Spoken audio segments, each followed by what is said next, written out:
Hello students, आज Hindi class में आप सबका स्वागत है।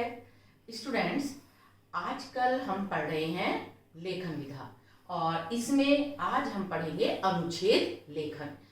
वैसे तो स्टूडेंट्स आप 6 क्लास से ही अनुच्छेद लिखते आ रहे हैं, लेकिन फिर भी किस तरह से हम अच्छा अनुच्छेद लिखें जो हमारे परीक्षा में एग्जाम में एक भी नंबर नहीं कटे, एक अंक भी नहीं कटना चाहिए। तो अच्छा अनुच्छेद कैसे लिखा जाता है जिस तरह हमारे पूरे अंक आए, आज हम वो सीखेंगे। अनुच्छेद लेखन। सबसे पहले अनुच्छेद लेखन क्या होता है? अनुच्छेद लेखन कुछ स्टूडेंट्स इसे निबंध ही समझ लेते हैं, जबकि निबंध क्या होता है? ऐसे होता है वो कोई भी अगर हमें विषय दिया जाता है तो हम उसकी विस्तृत व्याख्या करते हैं, लेकिन अनुच्छेद जो है वो किसी भी विषय की विस्तृत व्याख्या नहीं करता, वो निबंध का एक अंश होता है।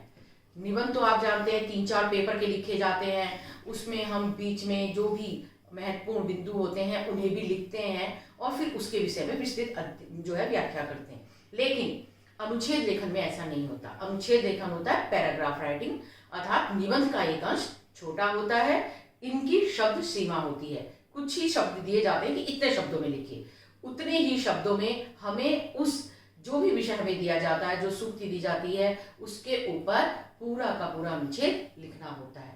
तो अनुच्छेद क्या है अब समझ में आ गया होगा। आज के बाद कभी भी स्टूडेंट्स गलती नहीं करेंगे। अगर आपको संकेत बिंदु दिए जाते हैं तो ज्यादातर जो विद्यार्थी है वो अभी भी इन संकेत बिंदुओं को लिख देते हैं हेडिंग डाल के और फिर इनकी विस्तृत व्याख्या करते हैं। अगर आप ऐसा करते हैं तो वो अनुच्छेद लेखन नहीं कहलाता, वो निबंध लेखन कहलाता है। और निबंध लेखन जो है मैंने आपसे बताया वो 3-4 पेपर का होता है, विस्तृत व्याख्या होती है। अनुच्छेद में ऐसा नहीं होता, हम कुछ जो शब्द होते हैं उन्हीं में अपने विचारों को प्रकट करते हैं। तो अनुच्छेद क्या है? अनुच्छेद लेखन किसी लेख या निबंध का एक ऐसा विशिष्ट अंश है जिसमें किसी विषय, वाक्य या सूक्ति जो भी हमें दी जाती है आदि के विषय में अपने विचारों और भावों को प्रस्तुत किया जाता है। जैसे एक मैंने उदाहरण आपको दे रखा है, संघर्षी जीवन की कसौटी सूक्ति है, इसके ऊपर आपको अनुच्छेद लिखने के लिए दिया जा रहा है। अब हम देखेंगे कि अच्छा अनुच्छेद हम कैसे लिखें और अनुच्छेद लेखन में ध्यान रखने योग्य बातें कौन कौन सी होती हैं, हम उनका विस्तृत अध्ययन करेंगे। तो स्टूडेंट्स आप सामने देखिए बोर्ड पर लिखे हुए हैं अनुच्छेद लेखन में ध्यान रखने योग्य बातें। मैं एक एक जो भी ध्यान बिंदु दिए गए हैं, जो भी आपको बातें दी गई हैं, सारे पॉइंट्स हैं, उनकी एक एक पॉइंट्स की पूरी पूरी व्याख्या आपको करती हूँ कि क्या इसके बारे में लिखा गया है। अनुच्छेद लेखन में ध्यान रखने योग्य बातें कि यदि हमें अच्छा अनुच्छेद लिखना है तो हमें कौन कौन सी बातों को ध्यान देना चाहिए। सबसे पहला है संकेत बिंदु के आधार पर। जैसे मैंने अभी बताया कि हमें क्या है, अगर संकेत बिंदु हमें दिए गए हैं, वैसे तो आजकल आप जानते हैं कि आपके 9th-10th में संकेत बिंदु दिए जाते हैं और उसके ऊपर आपको अनुच्छेद लिखने के लिए कहा जाता है। अगर संकेत बिंदु दिए हैं तो आप उनके आधार पर ही अपना अनुच्छेद लिखिए। अगर संकेत बिंदु नहीं दिए गए हैं तो आपको जो भी विषय दिया गया है उसके कुछ संकेत बिंदु बना लीजिए। अपने मन में ही थोड़े से आप सोचिए कि इसके बारे में हम क्या क्या लिख सकते हैं।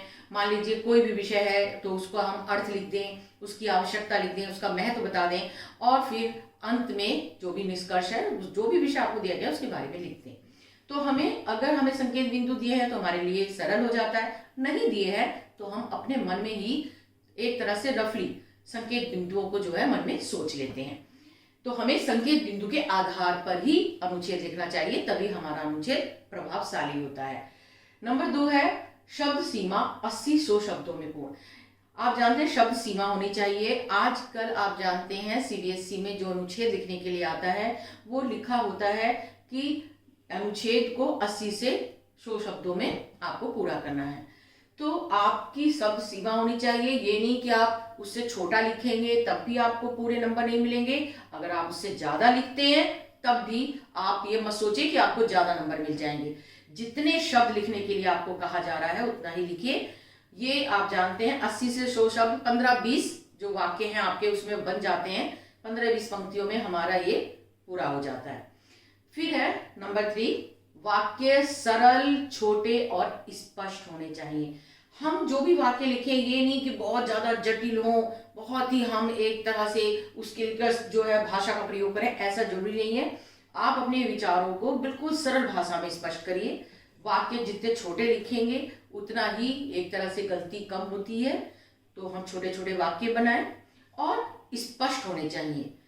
ये नहीं है कि आप वाक्य तो आप लिख रहे हैं लेकिन एक वाक्य के बाद जो आप दूसरा वाक्य लिख रहे हैं उनकी क्रमता ही नहीं है।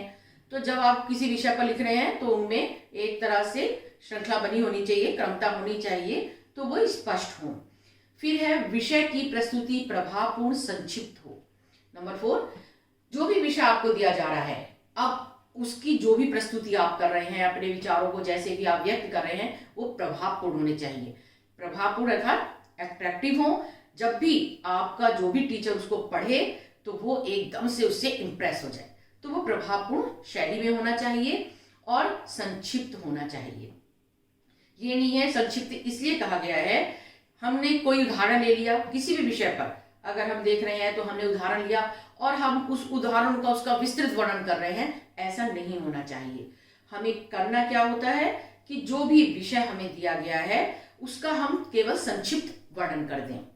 फिर है उदाहरणों का संकेतबद्ध विस्तृत वर्णन नहीं। जैसे मैंने अभी बताया, हम उदाहरणों का किसी महापुरुष का अगर मान लीजिए उदाहरण दे रहे हैं, या किसी क्रांतिकारी का दे रहे हैं, या फिर हम कोई भी किसी लेखक का, पत्रकार का, कुछ भी अगर हम कोई उदाहरण देते हैं तो हमें उन उदाहरणों की विस्तृत व्याख्या नहीं करनी है कि हम पूरा समझाएं उन्होंने किस तरह किया था और पूरा वर्णन करें, ऐसा नहीं है। हम उनका सिर्फ नाम ले लें कि गांधी जी ने, महात्मा जो भी है, कि उन्होंने इस बारे में ये कहा है, उनके भी इसके बारे में ये विचार थे, हम केवल उनको संक्षिप्त रूप में समझाएं, उसकी विस्तृत वर्णन नहीं होना चाहिए।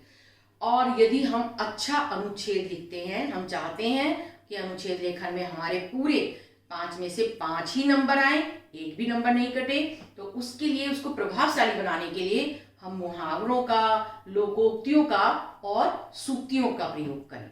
अगर हम उसमें कविता की कुछ लाइनें डाल दें, मुहावरे डाल दें, लोकोक्तियां डाल दें, सूक्तियां डाल दें, तो हमारा अनुच्छेद प्रभावशाली हो जाता है। आप ऐसा अगर वो टीचर पढ़ेगा तो आप समझ जाएंगे कि आपके जो विचार हैं या आपकी जो भाषा कौशल है वो कितनी अच्छी है, और वो आपको पूरे अंक देते हैं। अनुच्छेद का जब हम अंत करते हैं, जब हम, ये है 7वां पॉइंट, अनुच्छेद के अंत तक विषय का निष्कर्ष स्पष्ट हो जाना चाहिए। अर्थात स्टूडेंट्स कि जब हम अनुच्छेद लिखें तो जब हम उसका अंत करते हैं तो जो भी विषय हमें दिया गया है उस विषय का हम निष्कर्ष पूरा लिख दें। अगर मान लीजिए हमें कुछ भी जैसे दिया गया संघर्ष ही जीवन की कसौटी, तो संघर्ष जीवन का ही आधार है, संघर्ष से ही हम सफलता प्राप्त करते हैं, उसका निष्कर्ष हमें अंत में कर देना चाहिए। और यदि हम चाहते हैं कि अनुच्छेद जो है हमारा अच्छा हो तो उसके लिए रोचकता होनी चाहिए। उसमें हम ऐसे शब्दों का प्रयोग करें, ऐसे मुहावरे, लोकोक्ति, ऐसे उदाहरणों को डालें कि पढ़ने वाला जो है उसे वो रोचक लगे और मनोहर लगे, अर्थात वो उसके मन को भा जाए। ऐसा अनुच्छेद लिखना चाहिए। तो ये हमारे ऊपर है कि जब हम जिस विषय पर भी अनुच्छेद लिखें तो पढ़ने वाले को वो एक तरह से पूरी तरह इंप्रेस कर दे, ऐसा रोचकता हो, मनोहर हो। ये इसकी अनिवार्य विशेषताएं हैं कि ऐसा नहीं हम कोई भी विषय दिया और उसे एक तरह से बिल्कुल जो ना पढ़ने में अच्छा लग रहा है, ना तो अगर कोई भी अगर टीचर उसको पढ़ता है तो उसे वो नीरस लग रहा है, नीरस अगर अनुच्छेद होगा तो वास्तव में वो उस पर नंबर आपको कम देंगे। तो अनुच्छेद जो है उसमें रोचकता बनी रहनी चाहिए। जब वो पढ़े तो उसको लगे आगे विद्यार्थी ने क्या लिखा है, आगे इसमें क्या है, और साथ में मनोहर हो, मन को अच्छा लगने वाला हो। तो ये इसकी अनिवार्य विशेषताएं होती हैं। और फिर है कुशलता के लिए अभ्यास। जब हम अनुच्छेद लिखें तो हमें उसके लिए अभ्यास करना चाहिए। आप जितने ज्यादा विषयों पर स्वयं अनुच्छेद लिखेंगे उतना ही आपको प्रैक्टिस होती रहेगी स्टूडेंट, उतना ही ज्यादा, जितना ज्यादा आप अभ्यास करेंगे उतना ही आप अनुच्छेद लेखन में सक्षम हो जाएंगे और अच्छा अनुच्छेद लिख पाएंगे। तो अनुच्छेद लेखन के लिए प्रैक्टिस, अभ्यास बहुत जरूरी है। तो ये थे अनुच्छेद लेखन में हमारे ध्यान रखने योग्य बातें। अब स्टूडेंट्स आगे मैंने अनुच्छेद का एक उदाहरण दिया हुआ है, तो मैं आपको बता देती हूं कि अगर हमें अच्छा अनुच्छेद लिखना है तो हमें कैसे हम लिखें। आप साथ में एक उदाहरण दिया गया है, संघर्ष ही जीवन की कसौटी। इसमें संकेत बिंदु दिए गए हैं और उसमें पहला है संघर्ष का तात्पर्य हम समझाएं, संघर्ष की क्या आवश्यकता है ये समझाएं, और संघर्ष जीवन का आधार है ये समझाएं। तो ये हमें 3 संकेत बिंदु दिए गए हैं और इनके आधार पर ही हमें अच्छा अनुच्छेद लिखना है। तो स्टूडेंट्स, मैं आपको इसी के ऊपर अनुच्छेद थोड़ा समझा देती हूँ कि ये जो विषय है इसके ऊपर हम किस तरह से लिख सकते हैं। सबसे पहले हमें बताना है संघर्ष का तात्पर्य क्या है। तो हम कैसे समझाएंगे, जीवन का दूसरा नाम संघर्ष ही है, अर्थात जीवन एवं संघर्ष एक दूसरे के पर्याय हैं, एक ही सिक्के के 2 पहलू हैं। कहने का आशय है कि जब तक जीवन है तब तक संघर्ष है। ये आप अच्छी तरह जानते हैं, जब से बच्चा पैदा होता है और जब तक मरता है वो अपने जीवन में संघर्ष करता रहता है। फिर कहा, बिना संघर्ष किए किसी को अपनी मंजिल और अपना लक्ष्य प्राप्त नहीं हो सकता।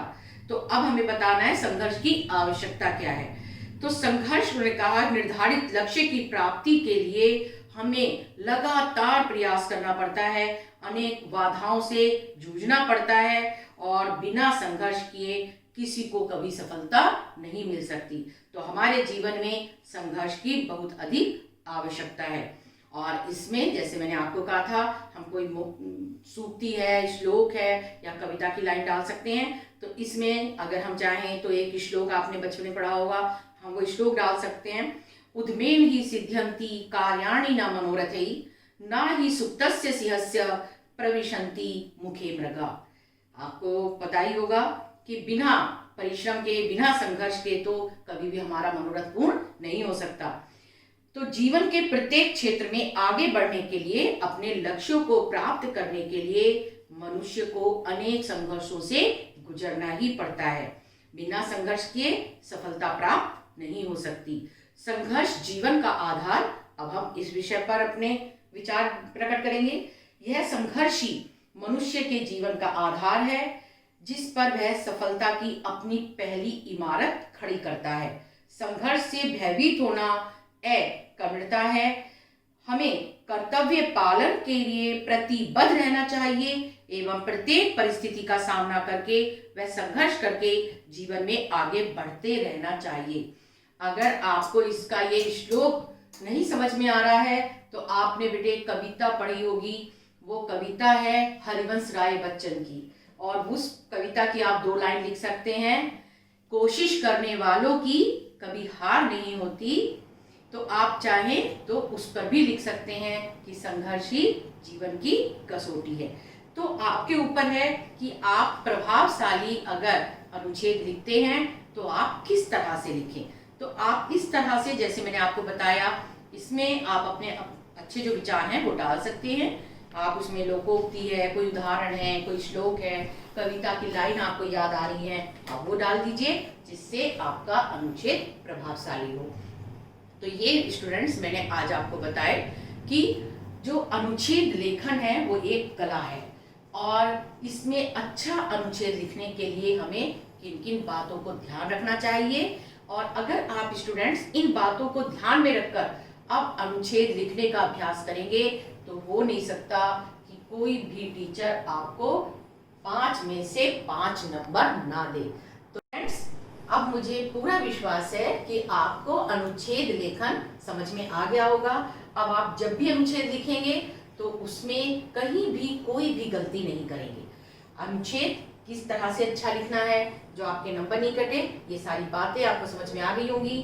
संकेत बिंदुओं को हम किस तरह से लिखें वो समझ में आ गया होगा, और अनुच्छेद और निबंध में क्या अंतर है ये भी आपको अच्छी तरह समझ में आ गया होगा। तो स्टूडेंट्स, अब जब भी अनुच्छेद लेखन आए तो आप इन सब बातों का ध्यान रखिए और अच्छा अनुच्छेद लिखिए, जिससे कि टीचर उससे, आपके अनुच्छेद से प्रभावित होकर आपको पूरे अंक दे। Thank you students.